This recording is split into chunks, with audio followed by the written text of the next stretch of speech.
23 जून 1757 की वो तारीख जिसने हिंदुस्तान का मुस्तकबिल तय किया और धकेल दिया हमें 190 साल की गुलामी की ओर।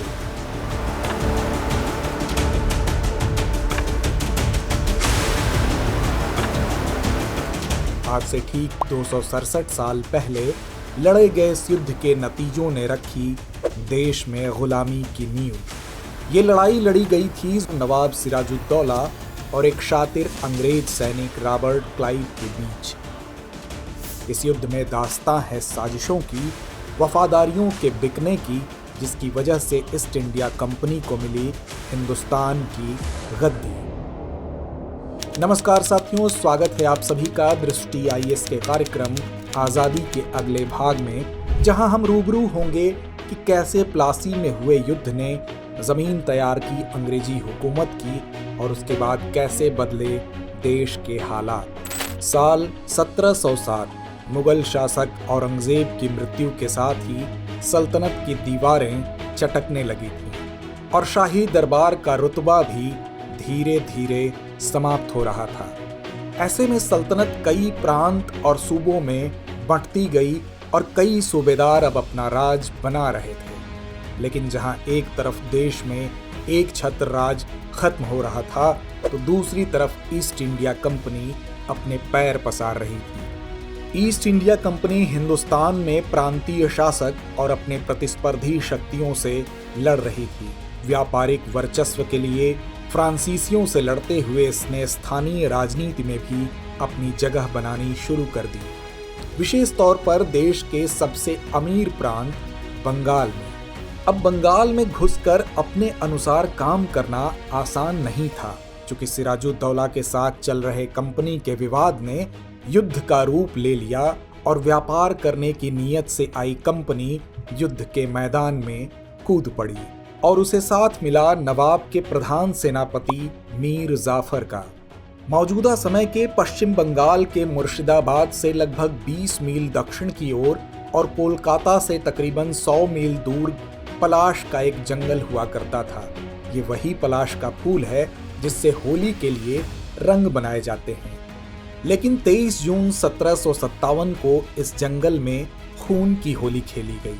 नवाब के खेमे में थे लगभग 50,000 सैनिक और साथ ही इनके पास 50 तोपें भी थीं।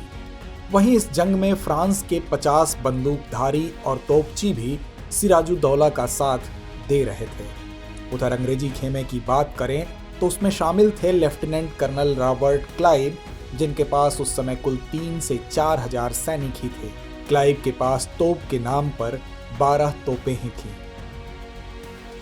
बहरहाल युद्ध की शुरुआत होती है, लेकिन कम सैनिक होने के बावजूद अंग्रेज बाजी मार लेते हैं और कारण होता है मीर जाफर, और इस जीत के बदले मीर जाफर को मिली बंगाल की गद्दी।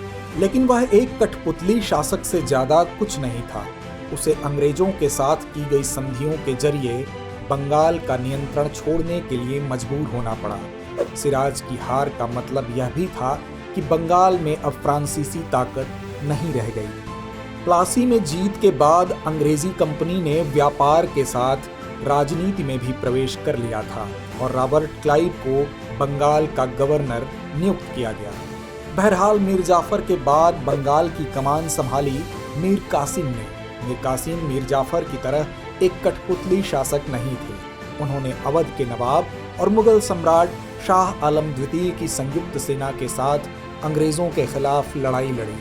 22 अक्टूबर 1764 में बक्सर के आसपास हेक्टर मुनरो के नेतृत्व में ईस्ट इंडिया कंपनी और बंगाल के नवाब मीर कासिम के नेतृत्व में यह लड़ाई लड़ी गई।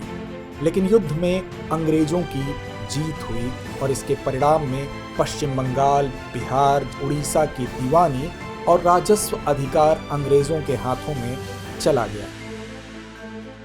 आसान भाषा में कहें तो इस कदम से क्षेत्र में ब्रिटिश सैन्य के वर्चस्व में बढ़ोतरी हुई और कंपनी को भारत में राजनीतिक हिस्सेदारी मिली। वहीं अब भारतीय कर राजस्व का उपयोग ब्रिटेन को निर्यात के लिए भारतीय सामान खरीदने के लिए किया जाने लगा। कंपनी ने करों को इकट्ठा करने और अपने क्षेत्रों की निगरानी करने के लिए एक विशाल नागरिक और सैन्य प्रशासन बनाया। अब यह केवल एक वाणिज्यिक संगठन नहीं रहा, बल्कि एक साम्राज्यवादी शक्ति बन गया था। ईस्ट इंडिया कंपनी के मंसूबों को भारतीय शासक भांप गए थे और उन्हें यह मालूम हो गया था कि अब अंग्रेज केवल व्यापार करने के लिए यहाँ नहीं है, उनके इरादे इससे कहीं आगे हैं। हालांकि इस दौर में भारत में कई सामाजिक बदलाव भी हुए और ब्रिटिश कंपनी के खिलाफ विरोध के स्वर भी फूटे। भारतीय राजनीति में प्रवेश कर कैसे ईस्ट इंडिया कंपनी ने उत्तर भारत से दक्षिण भारत की ओर कूच किया और इस दौरान देश में क्या क्या बदलाव हुए, तो दोस्तों जल्द ही मिलते हैं इन सवालों के जवाब के साथ अगले भाग में। जय हिंद। डियर व्यूअर्स, अपने एग्जाम की तैयारी को और बेहतर करने के लिए हमारे चैनल को लाइक, शेयर और सब्सक्राइब करना न भूलें।